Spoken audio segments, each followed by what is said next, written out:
Dilansir dari sebuah media asing yang dipublikasikan pada 2015, Eric Roach menulis, sistem jalan raya China mungkin merupakan hal terbesar yang pernah dibangun oleh umat manusia. Tulisan selengkapnya seperti ini. Pada tahun 1956, Amerika Serikat mengesahkan Federal Eighth Highway yang membangun jaringan jalan tol terbesar di dunia dan disebut proyek rekayasa terbesar yang pernah dikenal dunia. Sejak saat itu, sistem jalan raya antar negara bagian Amerika Serikat disebut-sebut sebagai benda terbesar yang pernah dibangun oleh umat manusia. Tetapi sekarang berbeda. Lebih lanjut, begini sebut media asing ini. Maaf orang Amerika, China telah mengalahkan Anda. Dan sepertinya Anda tidak akan merebut kembali gelar dalam waktu dekat. Belum termasuk jalan raya biasa, infografis di bawah ini menunjukkan sistem jalan tol antar provinsi China yang sangat besar, meliuk-liuk sepanjang ratusan ribu kilometer dari utara ke selatan, timur ke barat, dan dari provinsi ke provinsi. Setelah China dan Amerika Serikat, Jerman, rumah bagi sistem jalan raya pertama kali, kini berada di urutan kelima. Menurut Dr. Martinez, dosen dari Departemen Studi China di Universitas Yen Jiatong, Liverpool, perkembangan pesat jaringan jalan raya China bertepatan dengan sentralisasi pengeluaran infrastruktur yang dimulai di China pada 1990-an, di mana sebelumnya jalan raya China didanai dan dikelola secara individual oleh pemerintah daerah. Pada akhir 1980-an ada masalah besar di China dengan ekonomi regional yang proteksionis, kata Martinez. Daerah menggunakan jalan raya untuk melindungi pasar mereka sendiri, memungut biaya tol yang begitu tinggi sehingga menghalangi mobilitas bebas orang dan komoditas. Pemerintah pusat China menyadari bahwa sistem jalan raya tidak bekerja untuk kepentingan ekonomi nasional. Jadi sebagai bagian dari reformasi ekonomi besar-besaran pada 1990-an, pemerintah mengambil tanggung jawab keuangan untuk pembangunan jalan. Pemerintah daerah tetap mengendalikan proses perencanaan dan pengambilan keputusan untuk pembangunan infrastruktur, termasuk jalan. Tetapi pemerintah pusat membagikan uangnya, kata Martinez. Ketika krisis finansial melanda dunia pada tahun 2008 dan sektor ekspor China mengalami kontraksi, pemerintah pusat mempercepat pembangunan proyek infrastruktur seperti jaringan 7918 sebagai sarana untuk mendorong perekonomian domestik. Setelah itu selesai, mereka mulai membangun jalan lingkar di sekitar wilayah metropolitan yang luas dan menghubungkan jalan lingkar tersebut ke jaringan nasional. Saat ini China terus menggelontorkan uang ke dalam sistem jalan tolnya. Pemerintah pusat sekarang menggunakan pembangunan jalan untuk memfasilitasi strategi regionalnya yang lebih besar. Misalnya pembentukan megalopolis. Ini juga mulai menghubungkan jaringan jalan raya ke koridor logistik internasional yang dibangunnya sebagai bagian dari inisiatif Sabuk dan Jalan. Martinez mengatakan kisah sistem jalan tol China menunjukkan bagaimana belanja infrastruktur terpusat dapat mengalahkan regionalisme jika dikelola dengan baik. Rencana nasional juga dapat memastikan bahwa manfaat ekonomi tersebar merata. Sementara itu, menurut catatan Wikipedia, jalan tol tidak ada di China sampai tahun 1988. Jalan tol Shanghai-Jiading dibuka pada 31 Oktober 1988, menjadi jalan bebas hambatan pertama yang diselesaikan di Tiongkok. Awal 1990-an merupakan awal dari rencana besar-besaran negara tersebut untuk meningkatkan jaringan jalannya. Pada akhir tahun 2020, total panjang jaringan jalan tol China mencapai 161.000 km, menjadikannya sebagai sistem jalan tol terbesar di dunia berdasarkan panjangnya, setelah melampaui panjang keseluruhan sistem jalan raya antar negara bagian Amerika.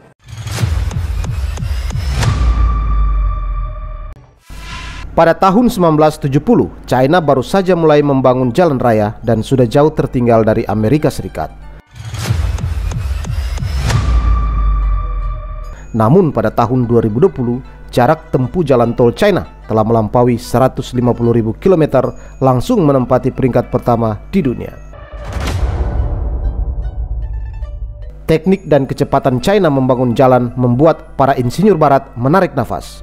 Oleh negara lain, China disebut maniak infrastruktur. Jalan-jalan raya yang dibangun Tiongkok tidak hanya meningkatkan perekonomian di berbagai tempat, tetapi juga membuat dunia melihat kekuatan China. China tidak hanya membangun jalan tol berbayar, tapi juga banyak jalan raya berkualitas dunia yang digunakan secara gratis. Gunung diterobos, jalan digantung di lembah terjal, berliuk-liuk tajam, membelah gurun, melintasi samudra, sebagian jalan diibaratkan menembus awan. China benar-benar membangun jalan raya dengan kerumitan dan teknik tinggi serta sangat cepat. Sebagiannya dibangun dengan peralatan berteknologi tinggi, sebagian dibangun oleh masyarakat secara swadaya dengan peralatan manual. Pada 19 September 2019, garis besar untuk membangun kekuatan China dalam transportasi dirilis dengan menjelaskan visi masa depan dan peta jalan sektor transportasi China dengan pesan yang jelas bahwa China ingin menjadi negara adidaya transportasi global pada tahun 2050. Dipublis oleh Global Times berdasarkan sumber perencana ekonomi negara bahwa China berencana untuk membangun jaringan jalan raya sepanjang 461.000 km pada tahun 2035 dan mengembangkannya lebih lanjut untuk menjadi jaringan jalan raya kelas dunia pada tahun 2050. Jaringan jalan raya akan mencakup kota dan kabupaten dengan populasi lebih dari 100.000 dan pelabuhan perbatasan darat yang penting. Rencana baru tersebut akan memperkuat hubungan antara jalan raya nasional dan terminal kereta api, bandara dan pelabuhan, dan memperluas cakupan layanan kereta api, air dan transportasi sipil dalam upaya untuk mendukung rencana pengembangan transportasi nasional. Lingkar perjalanan 1, 2, 3 nasional atau 1 jam untuk bepergian ke kota-kota, 2 jam untuk bepergian dalam kota, dan 3 jam untuk bepergian antara kota-kota domestik utama. Dan lingkaran logistik global 1, 2, 3, 1 hari untuk mengirim dalam China, 2 hari untuk mengirim ke negara dan wilayah tetangga, dan 3 hari untuk mengirim ke kota-kota besar dunia. Jalan raya ini tidak hanya meningkatkan ekonomi dan kehidupan yang lebih baik, tetapi juga membuat dunia melihat kekuatan China. Berikut 5 jalan terbaik China menurut publikasi media Tiongkok Sina.cn. Jalan kuno Penlong adalah jalan yang menghancurkan belokan ke-72 Sungai Nuchang dan lapisan belokannya sangat mendebarkan. Seluruh jalan kuno Penlong memiliki lebih dari 200 tikungan dan terletak di dataran tinggi di ketinggian 4.100 meter. Berkendara di jalan ini tidak hanya membutuhkan keterampilan mengemudi yang tinggi, tetapi juga menguji kesabaran pengemudi. Jalan raya berkelok-kelok Gunung Tianmen memiliki reputasi sebagai keajaiban jalan pertama di dunia. Jalan raya Tianmen-Shen-Penshen juga dikenal sebagai Tongtian Avenue. Dari puncak gunung hingga kaki gunung terdapat perbedaan ketinggian 1.100 meter.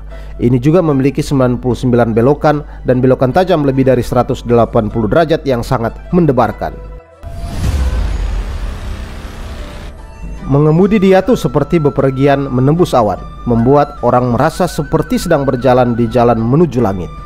Jalan Lesi diakui sebagai salah satu jalan tol gunung dengan lingkungan alam yang ekstrim, teknik tersulit dengan teknologi tertinggi di China bahkan di dunia.